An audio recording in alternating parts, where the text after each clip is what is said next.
Go ahead.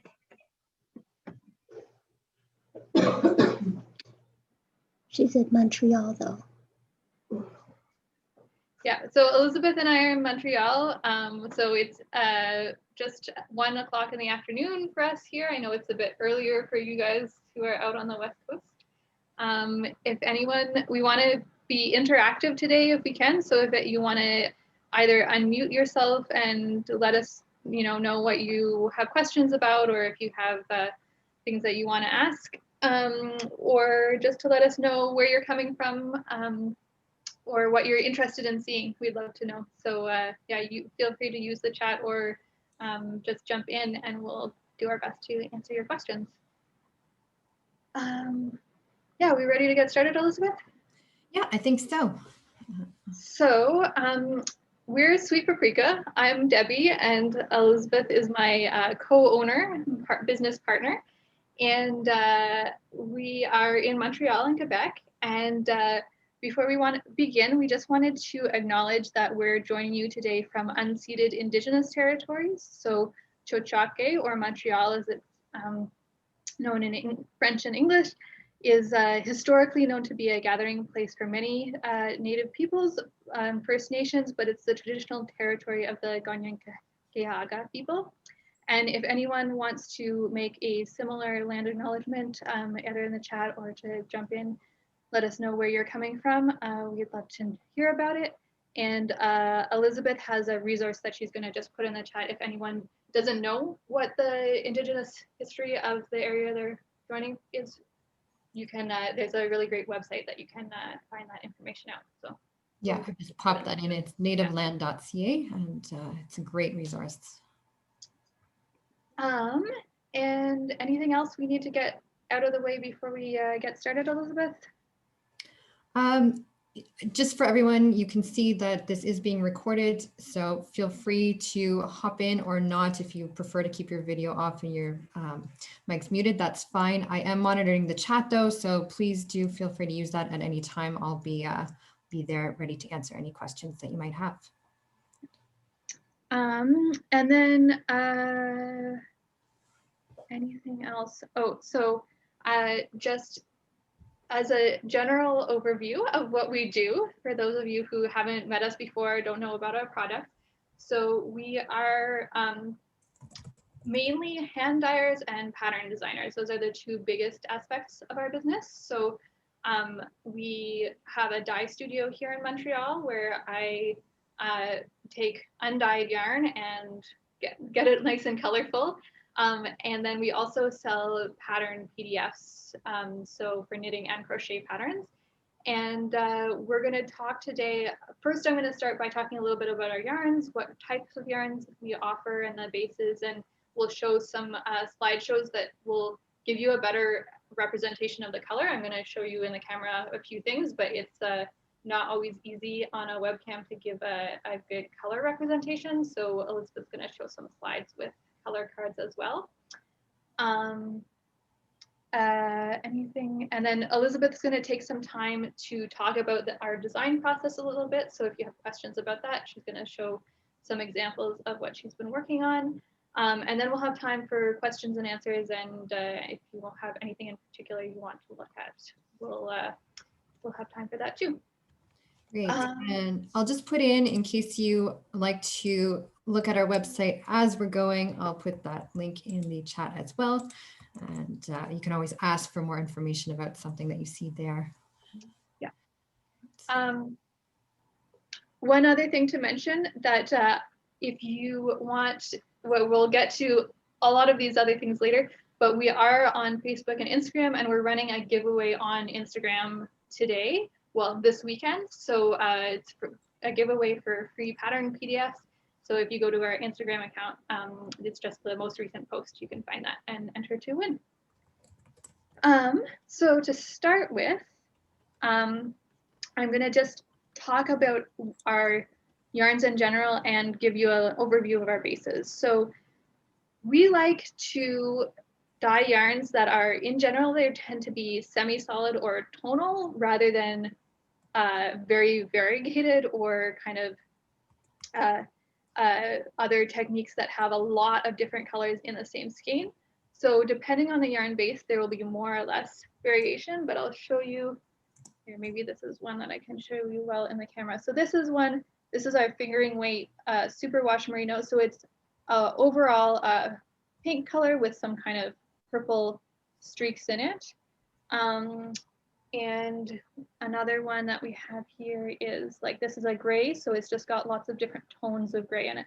So we like doing that kind of dye technique because it really gives a lot of life and colorful aspects to your knitting project, but it's really easy to use for like if you're doing lace or cables or color work, other patterns that you're not going to be fighting with the yarn to make it work in your pattern. So the skeins that I just showed, as I said, were a fingering weight superwash merino. We also have a DK and worsted weight that are all superwash merino, and we have the same color selection for all of those. So they come in 25 different colors. Here's a more vibrant one. It's like a bright orange. And we do some nice neutrals as well. So we have a dark gray, and this one is called graphite. So that's the superwash merinos, which are kind of our base. And then we also have some lightweight yarns. So we have, this is called Grazioso, and it's a silk and linen blend. So really great for summertime knitting if you're planning ahead. And then we have another lace weight called Arietta, which is a wool and silk blend. It's really lovely to work with. So that's an example of that one. If anyone has questions as we go about any of these yarns, please let me know. I'm happy to answer. So moving kind of up from lace weight, we have a sock weight yarn. So this is blue face Leicester. Oh, this looks really dull on the screen. It's actually a very bright green. So again, you'll see that in the slideshow. It's called Tree Frog, and it's very vibrant. Here, where's another one? This one shows brighter. This one's a bright aquamarine. This one's a fingering weight sock yarn, although you obviously can use it for whatever you want, but it is blue face Leicester with a little bit of nylon in it. So it's really good for sturdiness more than the merino will be. I'm just going to pop in for 1 second. And for anyone that's just joined us, yes, please do feel free to share in the chat where you're joining us from. And if you're on Indigenous territories, you can let us know about that too. And I'm also putting in, we do have a coupon code for this weekend, 15% off of anything off on our website. So I'll pop that in the chat as well. Go ahead, Deb. Okay, so another fingering weight yarn that we have, this one is actually also superwash merino. We do some gradient sets. So this is one of our popular sets. It's called Black Rose, and we do, so there's 6 20-gram mini skeins in each set. And I think we'll probably come back and talk more about those later. So I'll leave that there for now. Then we have Presto, which is a bulky base. Oh, again, colors are a little bit off here, but this is a superwash merino and nylon. It's 2-ply, and it's really like fluffy and fun to work with and works up really quickly. So if you're looking for a quick project, Presto is the one. And it also, we do a little bit more, the colors are a bit off here, but you can still see that there's more variation in these ones because it's a yarn that you're less likely to necessarily be using for like a fancy lace shawl or something where you really want to focus on the pattern. And so we put a little bit more color variation in those yarns. And then I think I'm just going to jump to one of the yarns that we're really proud of. I guess it was 2 years ago now, a year and a half ago, we added some 100% Canadian wool to our lineup. So we have a bulky weight and a worsted weight that are both sourced from a farm in Ontario, spun in New Brunswick, and then dyed in Montreal. So it's a bit of a Eastern Canada tour, but all Canadian. So this is the bulky in a dark blue color. You can see it's a pretty thick yarn there. It's a 3-ply. And then where's here? This is the worsted.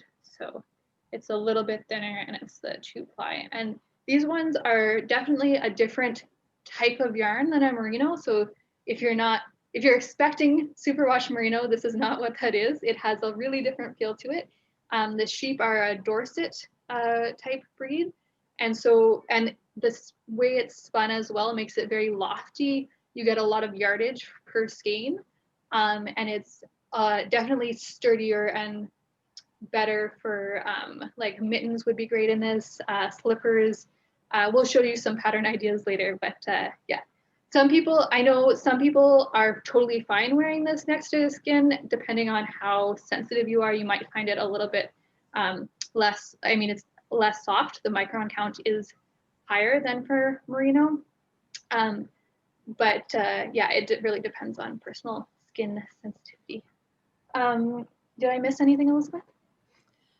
No, I think we can go into the slideshow now. And then, yes, Tiffany, it is similar to Briggs & Little. It's actually spun at Briggs & Little, but sourced from one particular farm, Circle R Lamb in Ontario. So if you're familiar with Briggs & Little, the spin is going to be the same type of spinning.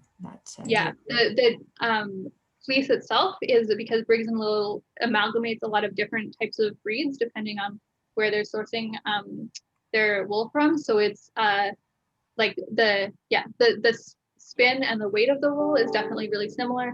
The texture of it is slightly different because it is sourced from a single farm. Yeah, I'm just putting the information about the wool in the chat. So it's from Circle R Lamb in Ontario. And yeah, we've got a good relationship with Romy the farmer.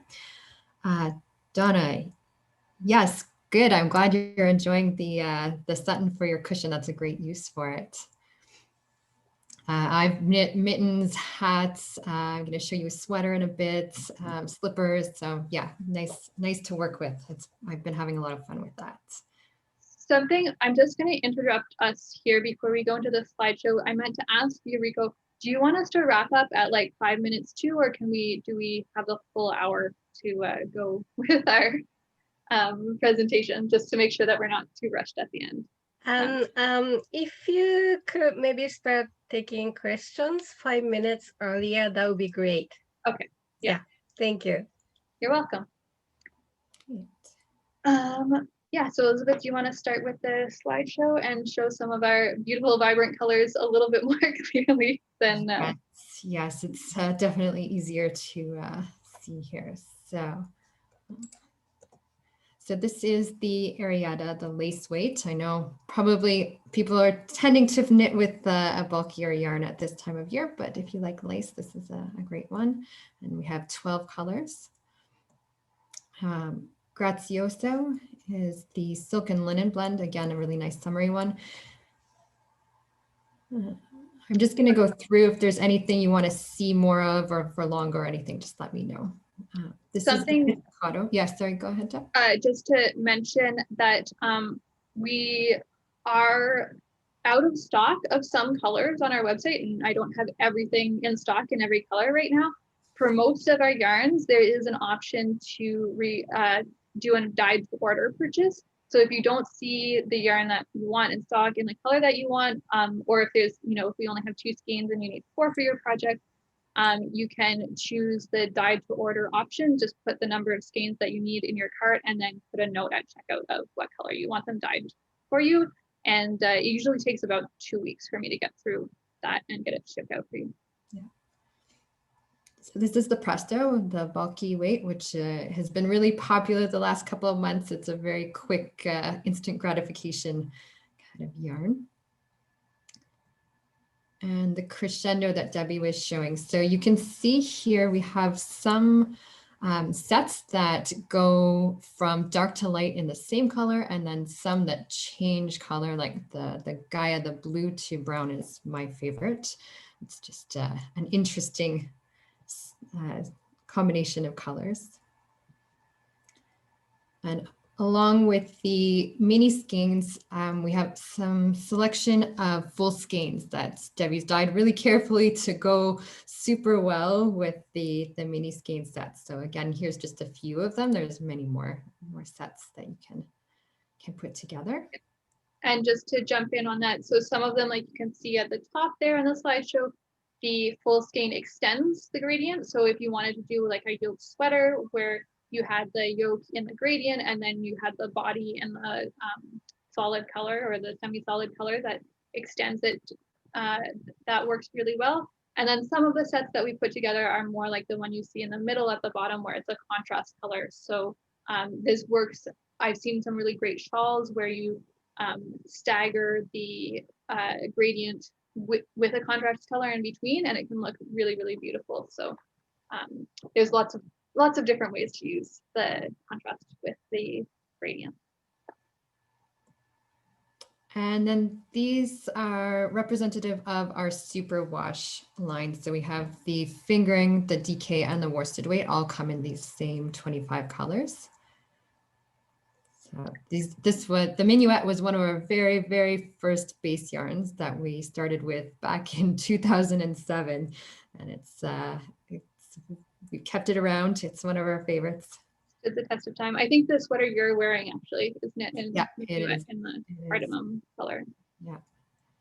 And then we don't have a lot of these on our website left, but we do have 8 of our seasonal yarns. So this is another Canadian yarn that we get straight from the farmer, the fleece straight from the farmer rather, and then get it custom spun for us. But it's a small farm, so we're only able to get about 40 pounds of fleece per year.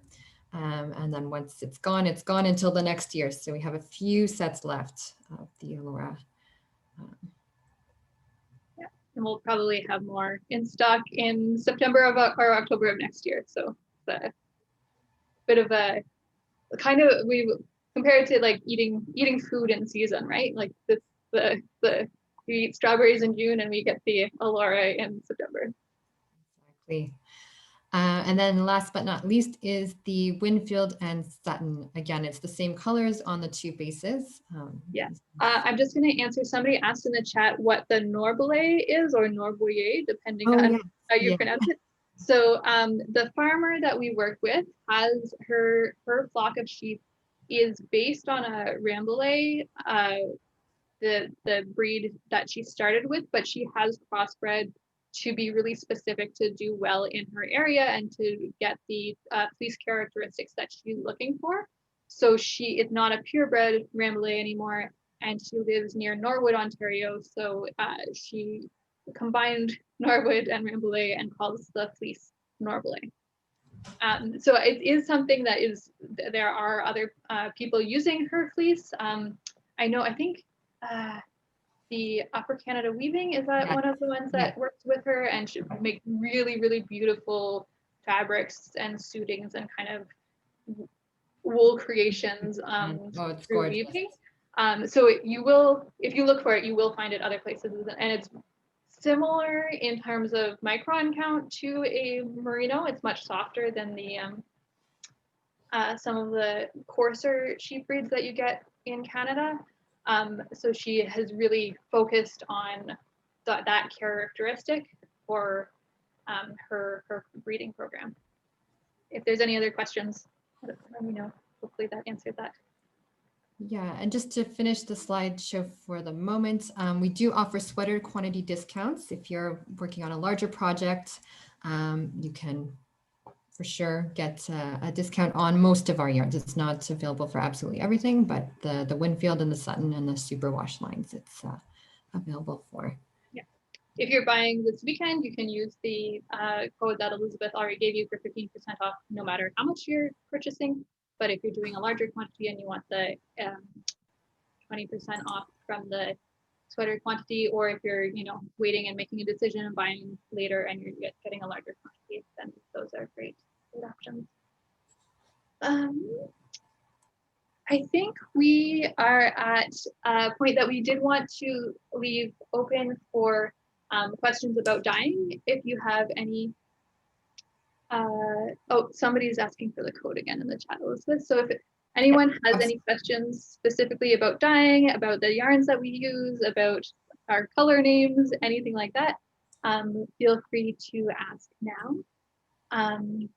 And if anyone has experienced dyeing or thoughts about dyeing that they want to share, then you can go ahead. I'd love to hear from you as well. Yes, our bingo word. Shall we share our bingo word, Deb? Sure. Yeah. So our bingo word is local. So if you've got your bingo card, you can cross that one off. And something else that I am just going to mention quickly. So we mostly on our website carry products that are our own creations. So either yarn that we've dyed ourselves or our own patterns. But we do occasionally find a product that we just love and we want to share with our customers. So one of those is we have some natural dye kits and indigo dye kits that come from a company called The Love of Color, which is based in Toronto. And it's a really great way to get into natural dyeing if that's something that is interesting to you. We met her at a yarn festival a few years ago. So in the kit, you have all of the different dye stuffs, everything that you need to get you started, and then a little instruction booklet, which you can't really see very well, but good comprehensive instructions. So we just got a restock of these. They came in the mail yesterday, so I'm excited to have them back on our website. Stephanie says, how did you get started with dyeing? So that's something as Elizabeth mentioned, we've been in business since 2007. We started very much part-time and kind of just messing around and seeing what stuck.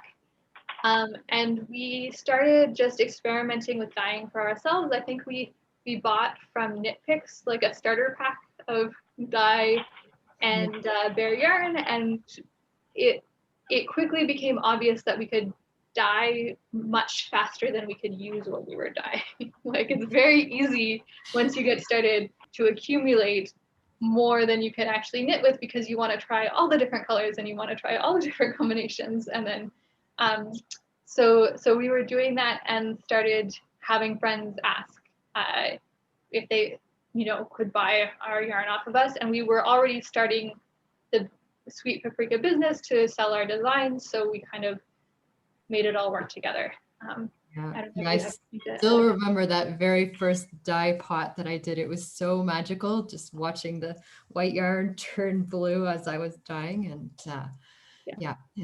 it's become really fun to have the interaction between the designing and the dyeing, because sometimes the yarn comes first and that inspires the designs, and sometimes as the designer I say, hey Debbie, I really want this color, or I think we really need a base yarn like this to fit with some design ideas. So it's very much a collaboration back and forth between the kind of two sides. Yeah.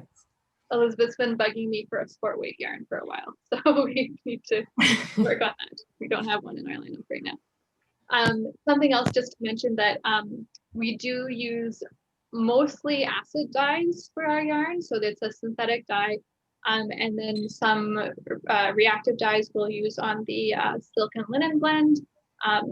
And like Elizabeth was saying, it's a pretty magical process, especially with the acid dye, because unless you've used way too much dye, all of the color you'll have your dye bath. So you put your water and you're heating it up, and you have your dye that you put in, and so then you have a blue or purple or whatever color pot of liquid, and then you put your yarn in, and it sucks up all of those dye molecules, and the water goes clear again. So it feels like very unexpected, actually, to me. I think because I had done some reactive dyeing before, like many years before, where you don't have that effect, and it's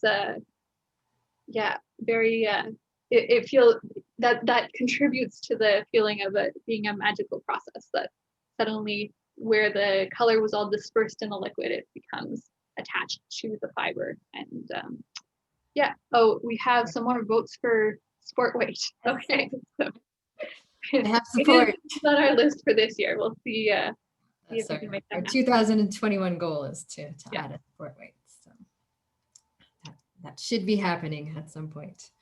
Yeah. Do you want to start talking about your design and design process a little bit, Elizabeth? Sure. So I'm curious if there are any other designers hanging out here. I feel curious to know. Yes, Lisa, it is mesmerizing to watch the dye just go into the yarn. Very satisfying. So sorry, Deb, I'm just going to take you off the spotlight for a moment. Sure. Well, so it's getting this set up. So we are very much collaborative and both work in both aspects of our business, but we, at one point, I think like 7 or 8 years ago now, we kind of realized that it would help us to manage our business better if one of us took responsibility for each aspect and kind of still work together, but have some division of labor. So I do most of the dyeing. And actually, especially since COVID, Elizabeth's been not in the studio very much at all. And then Elizabeth, although I do design some patterns, she does more designing than I do, and she tends to be the one who kind of figures out what our pattern release schedule is going to be, what kinds of patterns we're going to focus on, all of that kind of stuff. Tiffany says she leaves the designing to you.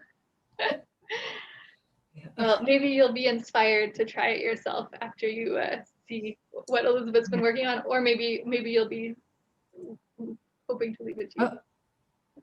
Oh yes, Donna. I hope we manage to see you at some point when we're out of this current situation. It would be great to to see you. Yeah. So I'm just going to show you a little bit a design process. I design a lot of things, but especially since having young kids, they've inspired a lot of my designs. So this is one that I did for my son. He's grown out of it now, but it's a hooded sweater, hooded vest.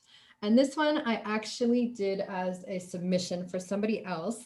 So I'm going to show you I don't always take such nice looking notes, but since I was submitting this one, I did take some good notes and some good photos, and I'll show you a bit of the process. So, yes, Tiffany has a comment about test knitters. We actually just started in the fall a preview knitting program, so it's a little bit different than test knitting because we're treating it more as a beta knitting, or like getting access to the pattern a little bit early. But we'll talk about that in a couple minutes. And if anyone's interested, we're for sure looking for new people to join that community and help us out with getting some of our projects knit up. yeah, so my design process, and everybody's a little bit different. I have worked for many years as a technical editor for knitting and crochet patterns. So that definitely influences my design process a little bit. Some people like to design on the needles, taking notes as they go. I tend to try to do as many calculations as possible first, and then start the actual knitting. So you can see my little sketch. I had this idea for a vest. I kind of knew the shape that I wanted to do, and I knew that I wanted it to either have buttons or a zipper to go up the front. So then the next step for me, after doing some swatching, was to go into Excel, which I use all the time, and do a million calculations, figuring out which sizes I wanted to offer the pattern in, how many stitches, all the multiples, all of this kind of stuff. So you can kind of see that's on the right there. And then from there, because this was a submission, I actually did a much nicer sketch, which I do not do every time I do a design, but I did a more fleshed out sketch on the computer. My hand drawing is not pretty, so I tend to, if I need something to look professional, do it on the computer.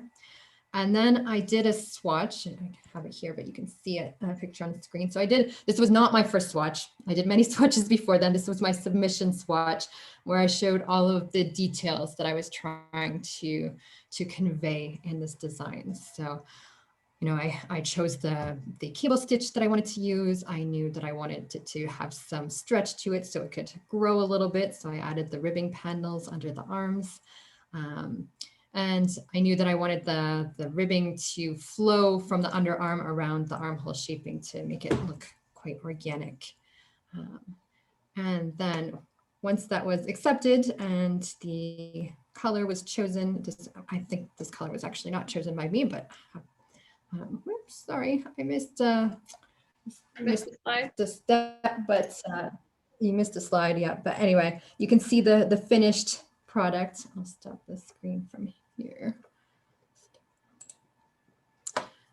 Missed a slide. So this is the finished vest, which you can see here. So that's just kind of a peek into my process of this particular design. If you have any questions, feel free to ask. And then I thought I'd show you one that is in progress right now. So I knew that I wanted to make something for my son since he'd grown out of this other sweater, this other vest. And originally I thought I was going to do a vest, and then I started swatching and it kind of changed. So I like, I have many stitch directories, stitch dictionaries. This is one that I have gotten in the past couple of years, I think a couple of years ago. So I've been using, and it's really fun.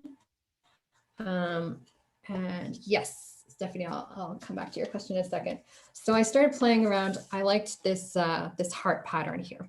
And I started playing with that. And I don't tend to take stitches straight from the dictionary and just use it like that. I tend to use them as inspiration and play around with it. So my first swatch that I did was just with some bits of yarn that I had hanging around. And I thought I would try, what if I alternated solid hearts with the empty hearts? What if I added some stripes? And so from there, I played with that. And then I decided I was going to make the sweater, knit it in the round, because knitting color work in the round is often nicer than back and forth. So then I did another swatch, which I did in the round. You can see I cut it open afterwards. And this time I changed the background. I left out the stripes. I adjusted the hearts a little bit, just playing with things to get an idea of what I wanted to do. Then you can see I do a lot of swatching. Then from there, I tried yet another color for the background. I decided I did not like the green. And I thought, am I doing a round yoke sweater? Am I doing a raglan? In the end, I decided I did not want to do a round yoke sweater because I wanted a little bit more flexibility in the sizing, which is easier to do with raglan shaping. So then my last swatch was just an example I played around with. I wanted to see how the increases raglan increases would work in the color work. So I don't know if you can see that there, but I was playing around with that. So many swatches later, I finally had enough information to do all the calculations, and I won't show you, but I did many charts and all this stuff too. And now I have a finished sweater, which I am so happy about. So now I just need to finish writing up the pattern because I wrote it up just in one size for me to work from. I did all the calculations for the other sizes, but I need to put them into the pattern and send it to our tech editor. And then we're going to put it out, a call out for preview knitters for anybody that wants to knit along with us. And hopefully the finished project will be, or the finished pattern will be released later this spring, hopefully March. Yeah, So, Elizabeth, do you have the link for the preview knitting program on our website? yes, I do. Maybe, because if anyone's interested, the way that works is it's very similar to a test knit in terms of we set up a timeline that we want people to work from, and we provide the pattern for free. And then we also provide a significant discount on our yarn for any preview knitters who want to use our yarn. It's definitely acceptable to use other yarns as well, because we want to see how the pattern looks in other yarns. And what we're really looking for with the preview knitting program is to get some projects that we can show when we launch the pattern, so that we can show, different sizes, different yarns, different color selections at the time that we're launching. So if you're interested, you can go to our website with the link that Elizabeth just put in the chat, and it's kind of a newsletter sign up. So you get signed up on our newsletter, and then you'll receive an email whenever we put out a call for preview knitters for different projects. And you don't have to do every single one. If you're on our list, you get the notification, and then you decide whether that's a project you want to work on. Anything else? Do you want to go back to the question about Excel? Oh. Is Elizabeth frozen, or am I? That's the question. You are, Elizabeth. Okay, Elizabeth's frozen. Okay. Well, are you? I think I'm back now. You're I think I'm back. back. Okay.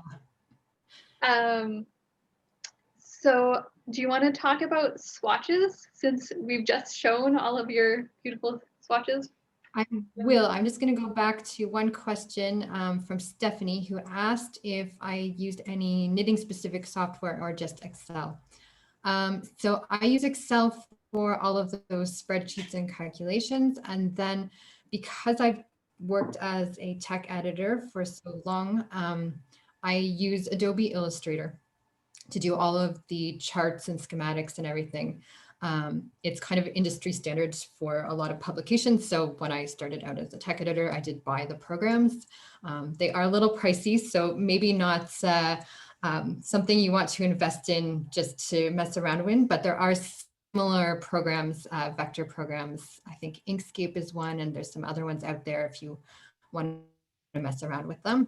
I have used a few of the charting softwares that are out there because I'm used to using Excel and you can do anything you want with it. To me, those charting softwares feel a little bit restrictive, but that's just because I'm coming from that direction of having everything open. I can create any symbols I want, once I've created it, then I can copy and paste and move it wherever I want. But I also, when I first started out, I used Excel to make basic charts for myself, like especially color work. I didn't have any other programs. I just did everything in Excel. So it depends what you're looking for, if you're looking for something for personal use or professional use. But yeah, if you ever have questions about it, feel free to send us a message. I'm happy to talk shop about design. Yeah, so like as you were seeing in Elizabeth's little story of her sweater, swatching is a big part of what we do, partly for the design process, but also because whenever we're like considering bringing on a new yarn base, we need to knit with it to see what the characteristics are, see how it wears, all of that kind of stuff before we decide to bring it on. I know there's some dyers who have like a frequent rotation of what bases that they use and are maybe a little bit less picky because some things will come and go. But for us, we really invest in our yarn lines, choosing what we want as a permanent selection. So we'll do a lot of swatching for that as well. Oh, you got that question about the slippers? Yeah.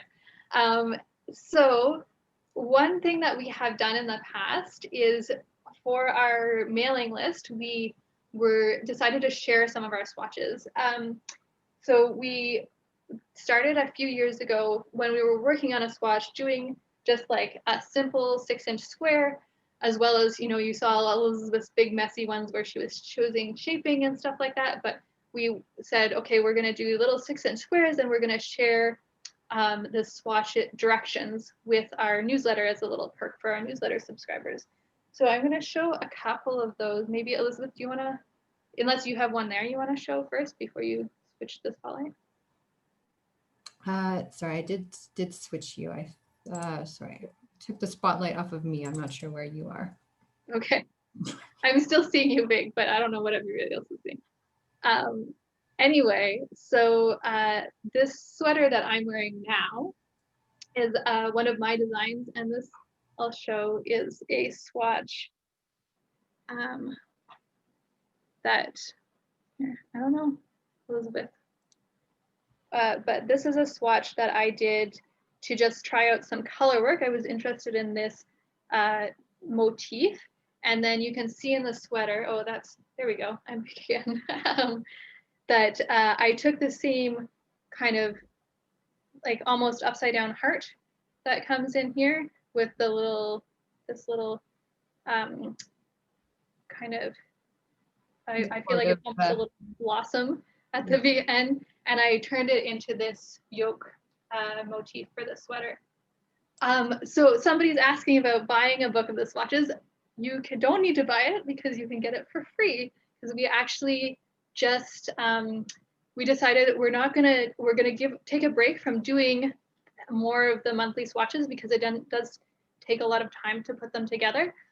But we had gotten to a nice round number of 50. So we put them all together in an ebook, and you can get it by being a newsletter subscriber. So if you sign up for our newsletter, you get a free download of the swatch ebook with all 50 stitch patterns in it. They're mostly knitting, a few crochet. There's a Tunisian crochet one in there, and lots of different types of techniques. And I'll just show. Yeah, if you're already a newsletter subscriber, you probably got it in your December newsletter, the ebook. Yes, and if you're a newsletter subscriber and you can't find it, just email us and we will confirm that you're on our list and send you a copy. So another swatch that I have on hand that is kind of fun to see the original and the result. I'm just trying to make sure I'm holding this up right side up. So this is a little knot stitch pattern that Elizabeth was playing with at one point, and that turned into the yoke pattern. I don't know if you can see that. Well, that's pretty good focus. So she used that same little knot to make the yoke pattern on this sweater, and then actually did an adult version of this as well, which I don't have here, but I think. Do you have it at your house, Elizabeth? Yeah. I don't have it handy, but yeah. So that's just. Oh, the last one that I have is. I have. This is like a honeycomb brioche stitch pattern that I used for a hat. So it's a really floofy, big, warm winter hat with a nice big pom-pom.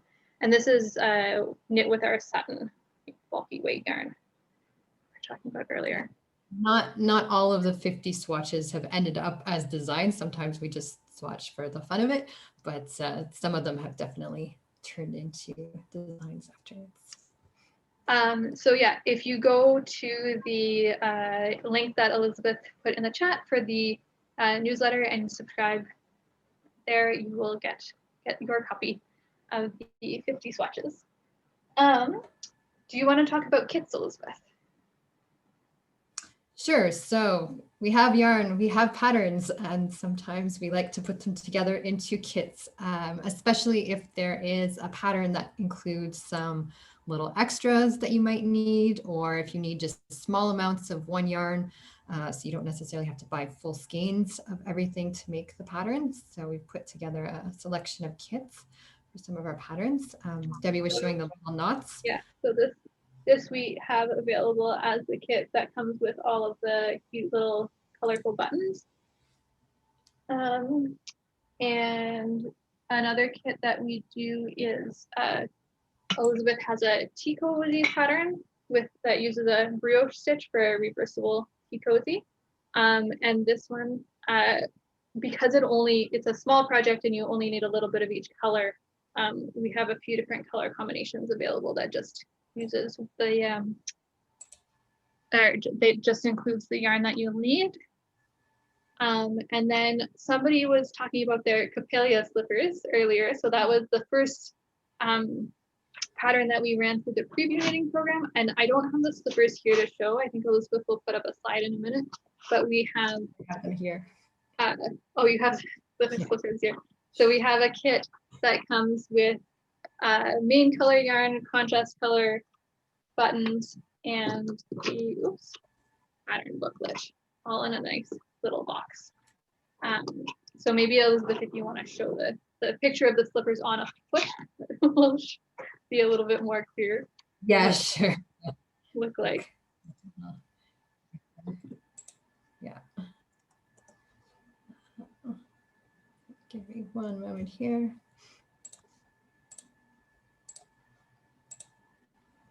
Okay, so this is the little knots kit that you just saw. So you can see that it comes with 10 rainbow buttons, so plenty for any of the sizes. There'll be extra for some of the smaller sizes.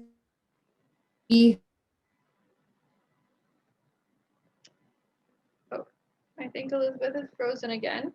So while we're waiting for her to come back, I can also show some of our most popular kits are the Fish in the Sea kits, which are, oh, you're back, Elizabeth. Yes. I'm just showing the fish in the sea socks while we're waiting. So they're just a basic sock pattern with some fun color work and little fish on the toes. And that's a kit that we are out of stock of right now. But if it's something that you like, there is a notification button on the website page. So if you go to the Fish in the Sea page on our website and say, notify me when this project is available again, you'll get a notification as soon as it's back in stock.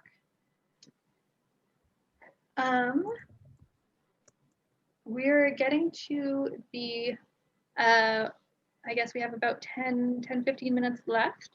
Do we have any more questions? Does anyone have things that they want to see more of, or Yeah, they want to know more about? I know we've showed a lot of the kids and baby stuff today, just because that's what's been on my needles recently. But if you want to see any of the other samples or yarns in particular, more of the crescendo sets, anything like that, just I have a full rack full of samples. You can't see all of them here, but I can pull some out if there's other types of designs. If you have if you're more of a shawl knitter or a sock knitter, or if you like crochet, we have a few crochet samples that we can pull out as well. So I'm gonna just keep talking, but if there's something that you want to see in particular, we will pull it out for you. So I mentioned earlier, so that's just like a little bit of the kits that we have.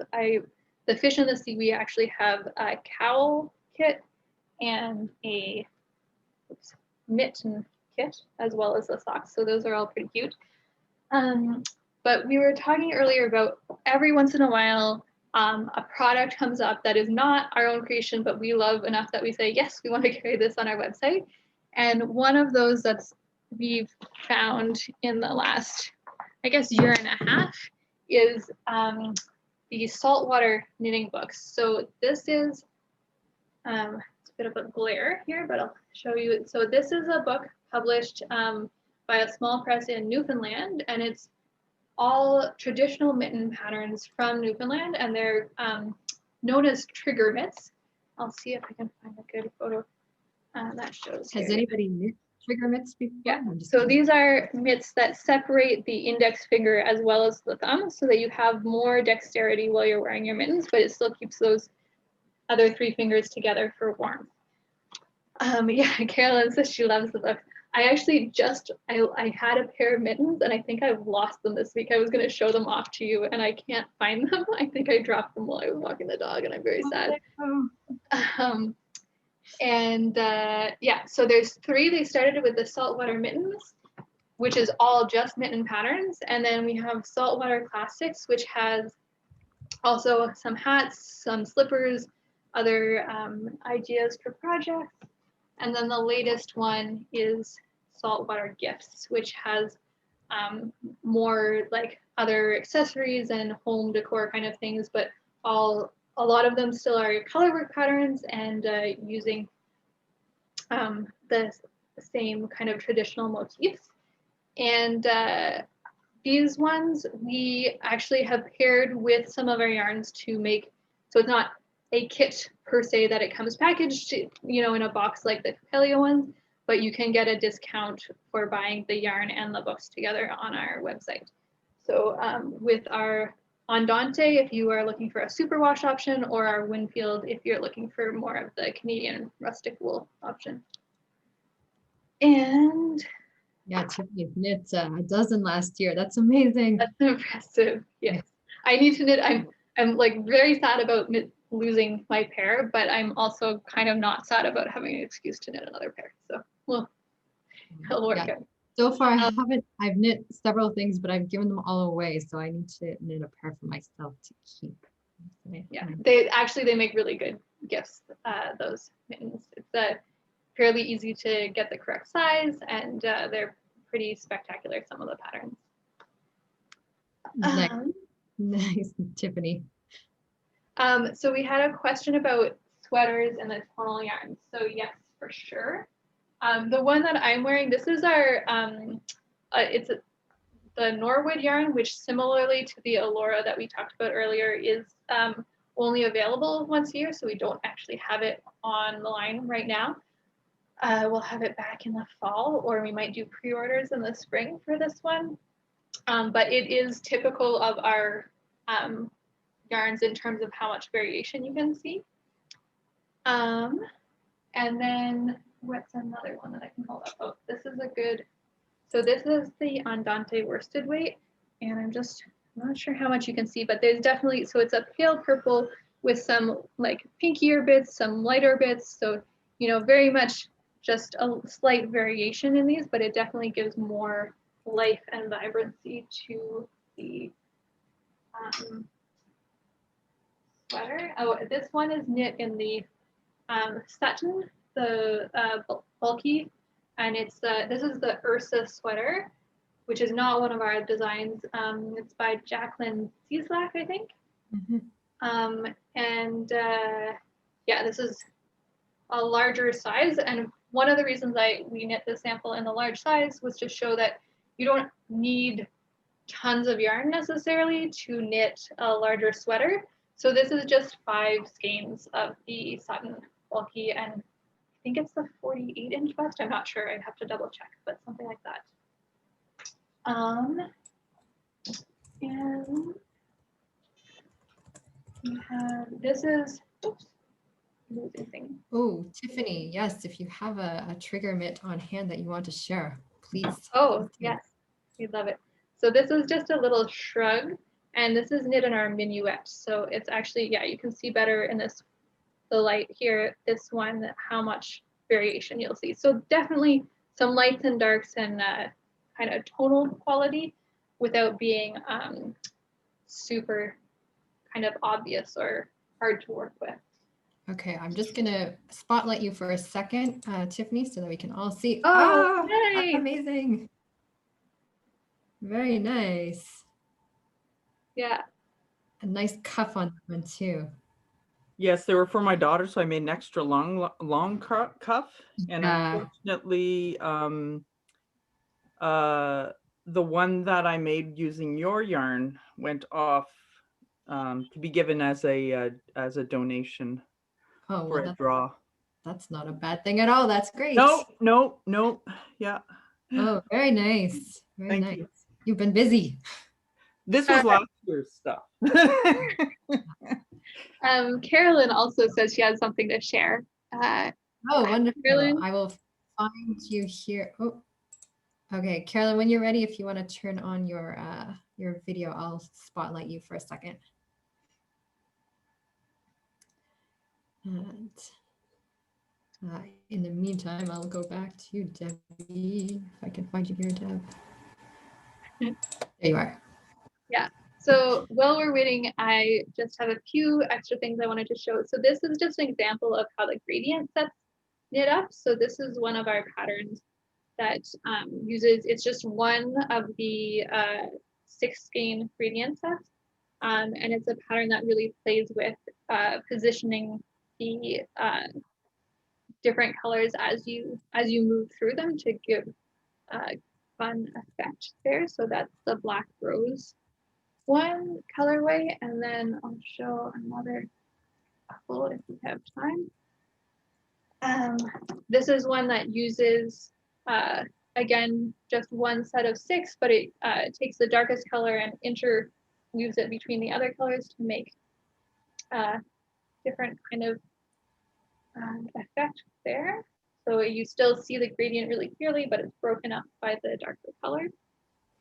And this is one that is patterned by a designer that we work with occasionally. Her name is Lana Joes. And so this is just all of the colors used from light to dark. And again, this is just one set. So it's a very open pattern, and you get quite a large shawl out of it if you put so much air in there. Did you find Carolyn? Is that? I'm here. You're there? Okay. Do you have the video on? Yes, I do. Here. Let me see if I can find you. Yeah, there's a few. Oh, few here we people. are. Okay.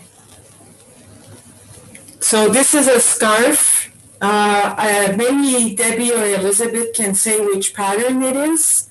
Yeah, that's the Axiom scarf, I believe.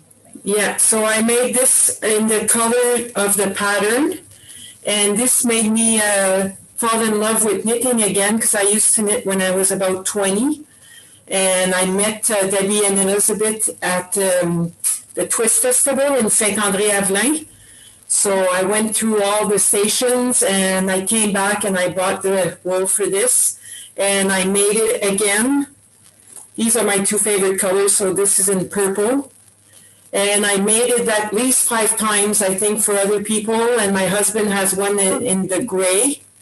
So this, I really like this pattern, and these are the mittens I made. I made them too small, but they're fun to wear when I go and walk my daughter's dog.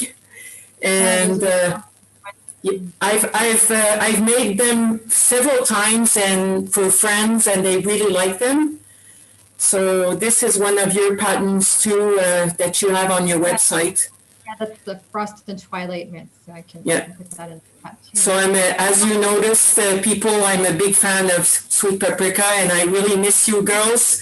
I used to go to Montreal. I live in Gatineau, and I used to go to Montreal to visit and do the knitting parties, but no more right now because of the COVID situation. Yeah. So we are online. We have a virtual tease twice a month. Yes, I do.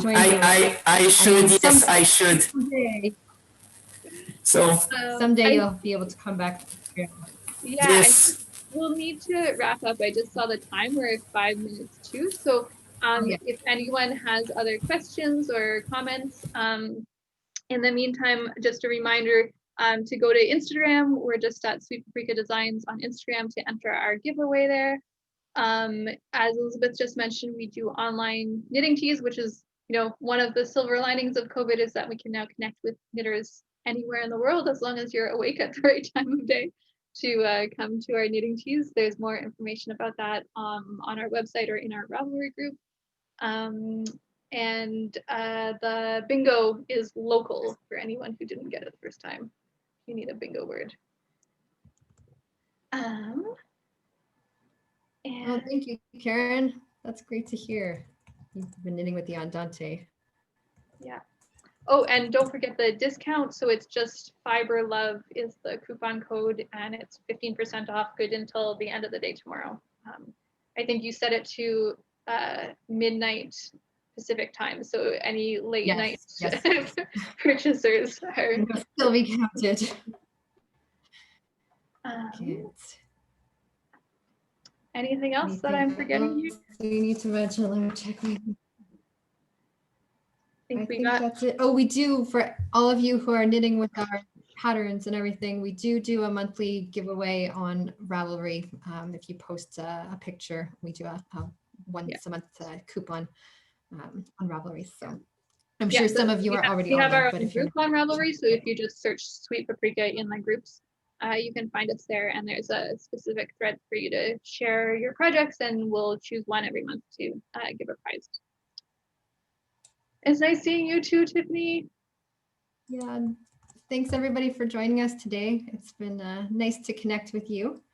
And, looking forward to when we can do these in person again. But Yoriko, I really appreciate the fact that you're giving us these opportunities to all connect virtually for the time being.